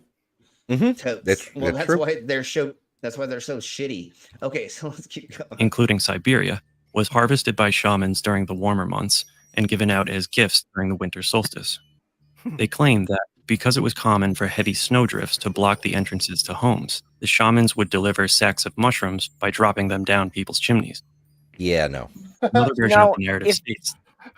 If you couldn't open your door because of the snow, there was a fire going under that chimney and you just burned up all your mushrooms. Yeah, and also shamans aren't delivery people. And why would you just throw mushrooms down there? They need food if they're fucking snowed in, you asshole. And for fuck's sake, how are they going to get out and poop? They used outhouses in those days. Well, maybe it was their own poop they grew the mushrooms in. I can understand the idea I just want them to combine. I can understand the idea that if they're stuck in and can't get out, that getting high until the snow melts might be the best plan. That's what I'm doing right now. The thing about that is getting cabin fever is not fun, and if you get yourself to hallucinate during cabin fever, you're not going to have a good day most of the time. Yeah, I can understand your family members as being monsters that could go kind of badly. If he was dropping marijuana, indica marijuana down there, then I could understand that, because then you just sit around, and just or it would just burn in the. Yeah, you're supposed to burn that. Then everybody would just lay around being like, I'm cool, bro. I got like 3 more days. There's some something there's moss we can eat on the wall, right? Yeah, I'm down. I'm cool. Okay, so that map was a current biography of Emily to phalloids. Why is that person on the screen pissing? That was the dark green. More fun that way. The white and red, it represented other things. Okay. Yeah, that it was introduced. But yeah, the map showed that there was clearly none whatsoever in Siberia. And here he's like, the Siberian shamans harvested them and carried them. No, they fucking didn't. I didn't. That's why we said other areas than that place, obviously. And once again, why would somebody do this? That's a cool story, bro, but this doesn't make any sense. That the shamans themselves would enter homes through the chimneys in order to perform healing rituals. They were then rewarded with food, and so... Wait. You just said they threw the mushrooms down and then they entered the things to do that? Okay, themselves would enter homes through the chimneys in order to... That doesn't make any sense. What chimneys are big enough for... That's what St. Nicholas does. That's what St. Nicholas does. I know, but that's because of magic. That map was a distribution of death caps. Okay. Maybe the shamans were just children, because Shapeshifters. historically, yeah, they put children to work cleaning the chimneys because they were small enough to fit down there. Chimney, Yeah. chimney, Stories. chimney, Yeah. chim, Yeah, it was common for a chimney sweep to have a child as small as 4 or 5, because the smaller the better. Yeah. Okay. There are stories in my family from like Central Europe, Poland and whatnot, that they wanted the entrances to the chimneys to be small enough where wolves and other things wouldn't actually be able to get in there if the snow got high enough. So I don't know how full-grown men are. You don't want squirrels. You don't want possums. You don't want a handful of other things in there as well. And yes, you can put guards over them or different like types of toppings or coverings or something, right? But like literally, I don't know anybody who has that huge of a chimney. Not even the fucking rich people in LA. Well, like, you don't make chimneys that big. I can get what Commander 401 is saying there. Because a raccoon can fit through an opening as small as 4 inches in diameter. Yeah, And raccoons are bandits. You don't want them coming into your house and stealing your food. Yeah, and rats and a handful of other things. Birds. But 4 inches in diameter? That's interesting. If you're regularly running a fire in that fireplace, you're not going to have too much wildlife want to come in through that. Well, and obviously that's going to be the whole thing is like, no. It would be more a problem during the summer. Yeah. What was the thing that they did in medieval times? It was the one pot almost, right? You had a cauldron of soup or stew, and you literally never let that go out, and you literally take stuff out, put stuff in, take it out, and you never ever clean it per se. And so it's just a constant going thing. That's how you heat your house, or you always have food. Okay. So yeah. Since Jenny found it so interesting that they could fit in a space only 4 inches, there's a companion effect that goes with that. The human anus, on average, can be stretched up to 8 inches, which means you can stuff raccoons up there 2 at a time. I know a few people I'd like to try that on. I don't want to know. We don't want to But recommend you do that. know now. Perp, thank you for picking up on that. That's why I did that. But if you're going to try that, cut their nails first. Is all I have to say. Anyways, yes. Let's keep going. You don't want raccoon scratches up your arse, anyways. Perform healing rituals. Does They were everybody then remember rewarded the with story of food, Lemmy and Winks? so these shamans were often heavy set Yeah. We'll talk about it later. in appearance. The first similarity between the Amanita muscaria and Santa that immediately stands out is the coloration of the mushroom itself, which sports a bright red cap with white dots, and these colors are, of course, the same as Santa's suit.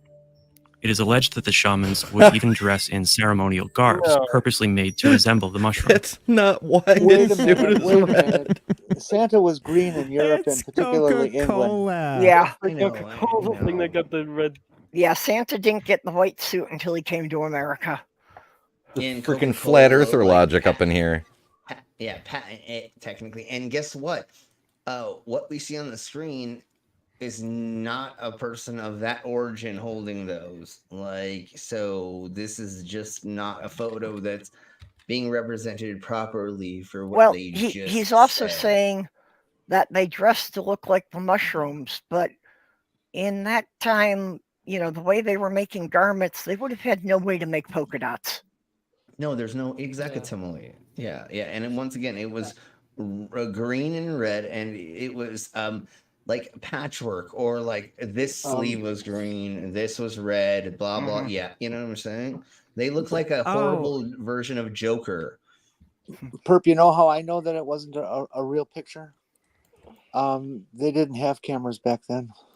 Yeah, no, exactly. This is a recent photo, but I don't know why this person Yeah, is holding those. But Jenny, you're not allowing for time travelers. yeah, you forgot. I'll have to tell you all about the League of Recorders later. Their whole mission is to go back to, document historical things. I'm from the year 4020 who stole a time machine from the government. So, I mean, I could have done anything at any time. You don't know what I've done. No, I'm just kidding. No, but the color scheme also is from like Saint Nicholas being a bishop and like having like a red robe. Could have been a lot of things. I mean, that and like that's where Saint Nicholas gets the colors from. Well, you're saying it could have been a lot of things, and the fact is, it was at least a dozen different legends that were all smashed together. Yeah, Americans do love smashing legends. We love smashing a lot of things together. Peanut butter cups, bitches. Slim, I'm your legend, right?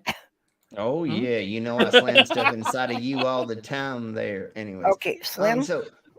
Yes. For a Christmas present, can I borrow your time machine next weekend? Well, it broke. I wish I could share it. Unfortunately, it broke, and that's why I'm stuck here with you all. Yeah. Luckily for you all, I'm here. I think we should use it start anymore. a project to get that thing fixed. Well, I would love. I know the feeling, Slim. I built a prototype once and then it broke. I only need it for a weekend because the post-transition me wants to go back in time 3 years and have sex with the pre-transition me. You could always pick it up on Friday and drop it back on Friday. You've never taken it. I'm down for that. Okay, everybody, I'm gonna start a GoFundMe to fix my time machine so that could happen. Oh, let's see. I thought you'd be in for that. Now I'm actually curious if you'd start a GoFundMe for that, how many people would actually donate to that? I think a bunch. Okay, is one of the perks that we get a video later? As long as you make it clear that it's a joke, that they're why wouldn't it be legal? It's just too bad that I can't get myself pregnant. I'll never have that experience. It looks like the guy is a Titania is a Russian Far East shaman. Okay, yeah, that makes sense. In Kamchatka, I'm not sure if I'm pronouncing it right. Kamchatka. Kamchatka. Okay. Yes. Kamchatka. Yes. Who? All the caca. Oh, never mind. That doesn't sound like fun. No, it's icky poo caca. Yeah, but from the Russian East Asian territories. Yeah, exactly. Totally. Oh my Jeebus Christ. Okay, let's keep going on. The ecology of this species of mushroom provides another possible connection to Christmas traditions. Sure. All fungi require shady, damp environments, and so they will often grow underneath trees. In boreal regions, this means that the mushroom... I mean, my tree, or in my mushroom, my mushroom usually grows underneath a bush. will readily be found underneath pine trees. If it's dark and moist, then like, my mushroom will grow. Know, my mushroom's tip is in there. If it's never mind, okay, I'll stop. Thus, proponents of this theory suggest that this is the origin of the Christmas tree, and the placing of gifts underneath, often wrapped in red and white packaging, are symbolic of the mushroom. In order to be preserved, mushrooms must be dried out, and in order to do this, the shamans would allegedly place them in the branches of trees, and thus we also have the predecessor to the Christmas ornament. Man, this is such bullshit. Where did he pull that one from? I don't citation needed. Like he probably was on mushrooms when they came up with this. Yeah, he probably wrote this on shrooms. Oh man, it's all shrooms, man. What if it's all shrooms? Well, I'm gonna make a 23-minute video. This is actually the origin of the Garden of Eden story. People think it started when Eve bit the apple. No, it started when Eve ate the mushroom, because that's when the snake started talking to her. There you go. 60 some years ago. 60 some years ago, one of the greatest manipulations of the mass public, on level with what's his guy with the Halloween thing, Aliens. Halloween War of the Aliens? Worlds. Orson Welles? Yeah, Orson Welles' War of the Worlds Okay. thing. It's at least equal to that. And they did this film, made it look absolutely like any other news film you'll ever see. Yeah. And it was all about the harvest of the spaghetti. Yes, I saw that. And people bought it. Yeah, the spaghetti harvest in Italy. I think I've seen that video somewhere. Yeah. That one was probably on YouTube somewhere. Sounds familiar. I think somebody showed me that. All right, Well, so it's anytime you're wondering about how gullible are people, just think of that story. Exactly. Well, Okay, so let's go Or on. think of religion. Okay. Let's do this because we have 20 minutes. Let's get into one more of the silly thingy mabobbers. Actually, I have to excuse myself. Yeah. Because Sloth Girl is still at her daughter's. So without mommy home, and I am over an hour late up there to feed Petunia, so she's probably panicking by now. Oh, Jeebus. Oh, Okay, no. let's definitely She'll go be take certain care of she's that. going to starve to death and everyone's forgotten about her. Yes, we must. Yes. Well, must wait take care of another the 12 kitty. hours and show her your power. Yep. Okay, so I will catch you in the next stream when I come back down. Yes. Yeah. Yep, yeah. show Okay. 24 is next. Yep. Okay, so here Well, we go. I We're got it going in to the just... playlist, so as soon Yay! Mary Lyd. Oh, yes. Okay, I'm going. Nice. Okay, bye. Thank you. So we're gonna just start with number 3 of dark Christmas traditions from around the world. It's And not we'll start with dark number to have to 3. rap battle a horse skull for your beer. No, jeez. What's dark about that? So here we go. Mari Lwyd is a Welsh That's custom actually a found in pretty South Wales. clever The tradition costume. entails the use of eponymous hobby horse, which is made from a horse's skull, Okay, give me 20 seconds and I'll be right back. mounted on a pole and carried by an individual hidden under a sackcloth. The custom was first recorded in 1800, with subsequent accounts of it being produced in the early 20th century.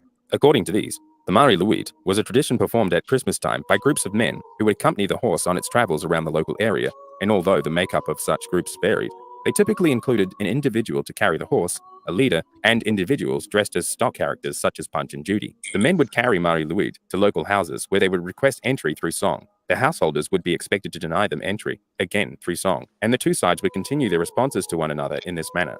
If the householders eventually Jesus. relented, the team would be permitted entry and given food and drink. The Mari Lwyd itself consists of a horse's skull that is decorated with ribbons and affixed to a pole. To the back of the skull is attached a white sheet, which drapes down to conceal both the pole and the individual carrying this device. On occasion, the horse's head was represented not by a skull, but instead made from wood or even paper. In some instances, the horse's jaw was able to open and close as a result of string or lever attached to it. An observer of the tradition. Has anybody ever heard of this? Mm-hmm. No. It's the best fucking thing ever. You don't have to just answer in song. Your answers have to rhyme. You literally rap battle this horse. And if you lose, you don't just invite them in. By right, they get to come in and they take all your booze. Nice. Oh, I wow. like this. I've never heard of this. A drunk ass horse? Wow, that's dangerous. Mm-hmm. And then you join the crew and go on to the next house and try to get their booze. They There is a similar tradition here in Nova Scotia and Newfoundland, where at Christmas time the young kids get dressed up with masks, and they go door to door singing carols at the door, and try and convince the people that they're singing to put on masks and come with them and go door to door and keep it going and build it up. That's way better than stupid figgy pudding. So. It's kind of a similar tradition. You're not using your figgy pudding correctly then? That's probably true. You're not fingering your pudding correctly. Oh, never mind. That's completely different. We'll Lord, talk about that later. behave. Anyways, Save it for Beltane. Yeah, everybody, right quick. If you've not, please subscribe, like this video, and later comment to give us more algorithms mix stuffs. If you like what we're doing here, every Monday through Thursday we do streaming on this channel about conspiracy theories, weird stuff, just like we're going over. And just like you saw with all of this, we get very distracted constantly and we barely go over things. But that's fun because, I mean, most of the stuff we're going over is so idiotic and so stupid that we don't need to get through it, because we do go over flat earth, concaved earth, sovereign citizens, all of the conspiracy theories. Donut Earth. Donut Earth. We go over cryptids as well, and religion and other things like that. So if you enjoyed this stream, please subscribe, hit the bell notification so that you can find out every time we're doing this.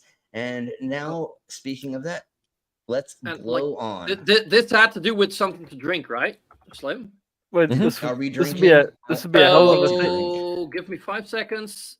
We're drinking. We're doing a shot. This would be a hell of a thing if you're doing mushrooms when this thing comes to your door and you have a giant horse head skull thing trying to rat battle while you're tripping on mushrooms. Can you imagine that? That would be crazy. Oh my god! Like, okay. Holy fuck! So cheers, bro. Salute, Solanche, Skull, and Mazel Tov. Is that the right one? Anyways, cheers. I don't know. One of those things. Excuse me. Or all of those things, or some of those things. I try to include all the cultures, because we have people from around the world here.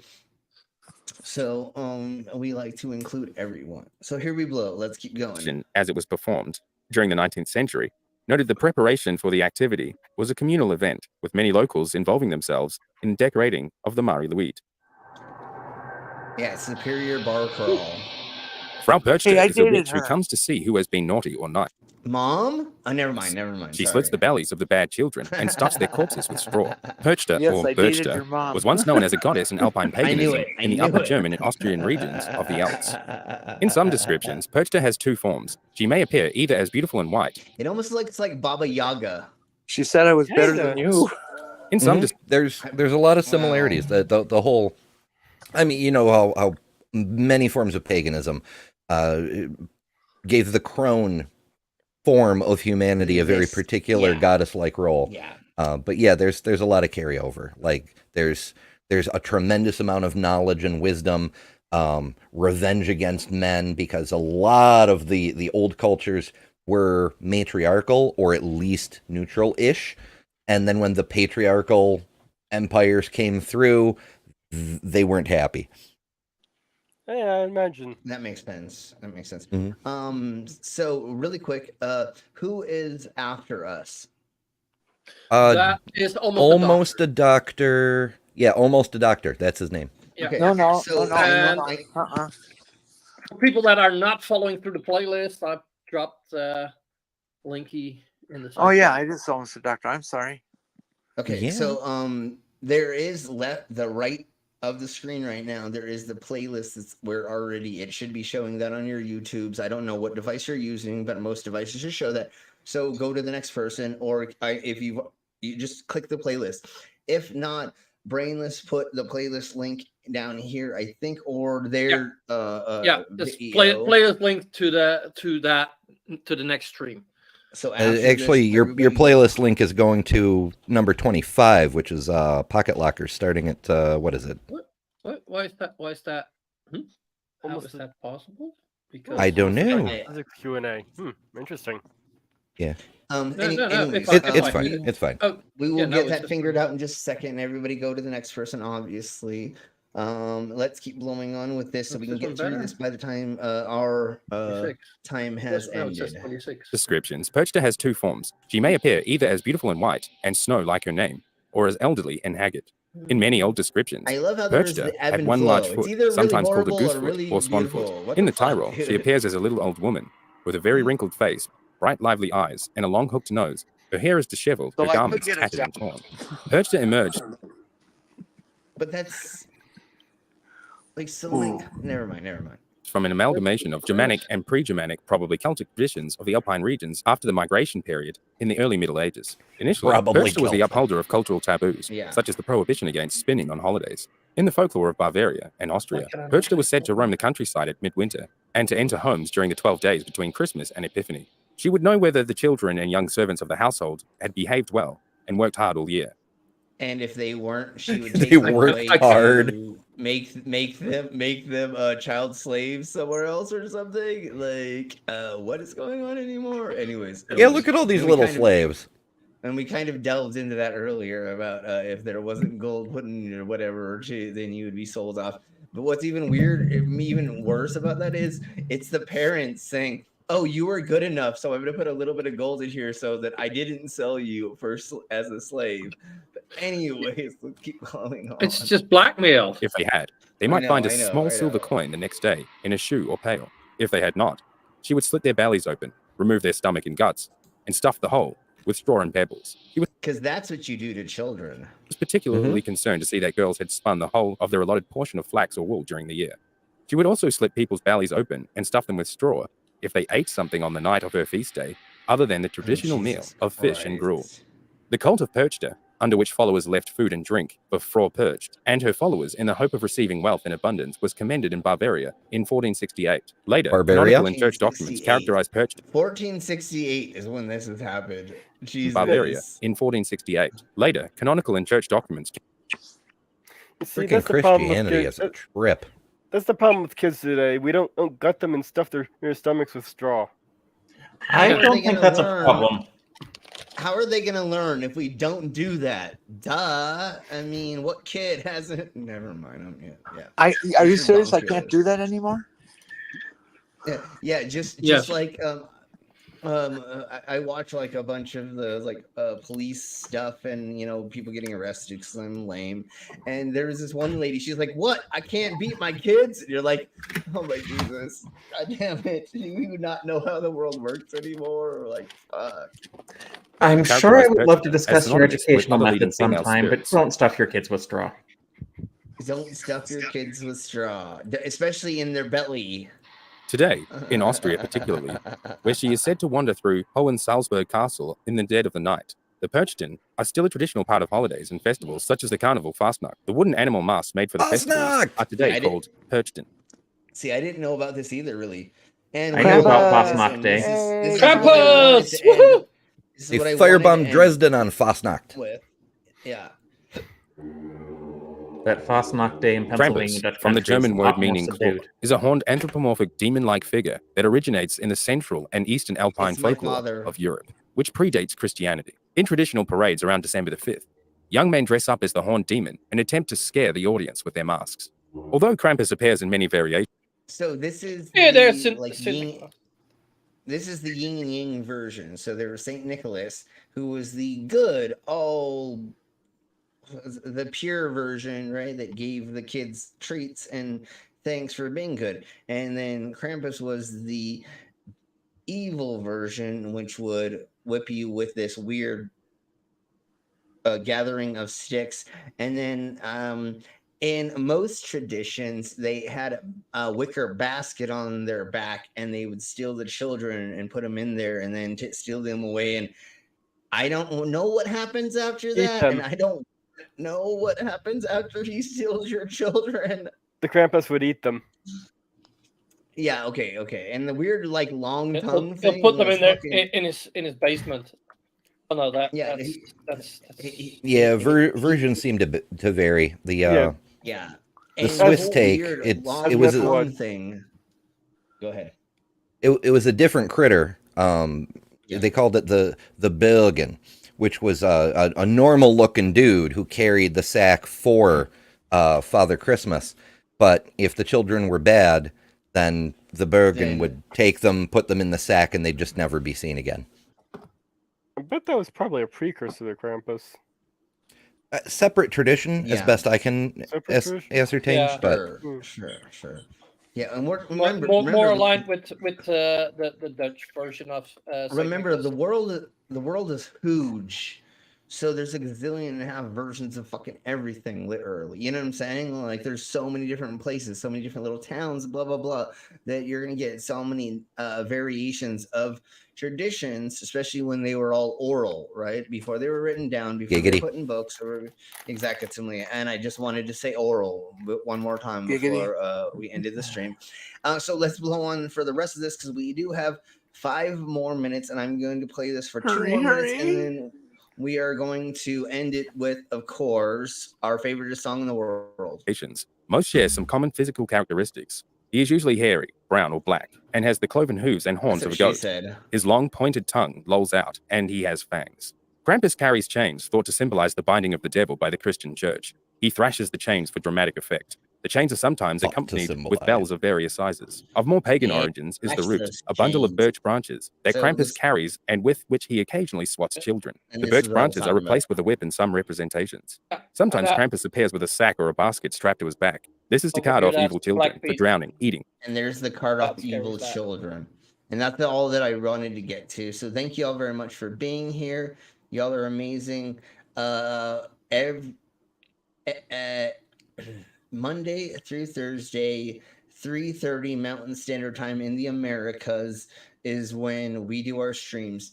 Normally Monday is crazy shite. Then we do stupid things that flat earthers say, dumb things that politicians say, and then conspiracy theories and cryptids and a handful of other things that we go over, which is just silliness that I can find on the interwebs. We go over AI generated stuff as well. So that's fun. Slim, you're forgetting the most important part. Was los clogs. Then well, that's what we're doing in a second. I'm trying to get to the clogs. So thank you all very much. Everybody go and sub to everybody else's channel and go check them out. And thank you all for being on the stream tonight and joining us for the idiocracy that we have come across and or played. So we will see you in the next stream and on the other side. Everybody say bye. Bye. Bye, motherfuckers. Auf Wiedersehen. Don't get caught. Years before I was born, Father told this to me. It was one Christmas morning. My clogs. There was one lonely gift nestled under the tree. My grandfather said, don't touch mine. He said, boy, listen close. I am saying this once. These were worn by my parents and their parents' parents. Now they're yours, but be sure to guard them with your life. He said, don't ever let them touch my car. You can take my cash. You could burn my house. You could force feed trash. I'd let you kick my balls while I chewed on glass before I even thought about letting someone touch my car. You'll have to take my life. You'll have to steal my dog. Have to beat my wife. You'll have to kill my mom with a rusty knife. You'll have to break my legs before I ever let you touch my clogs.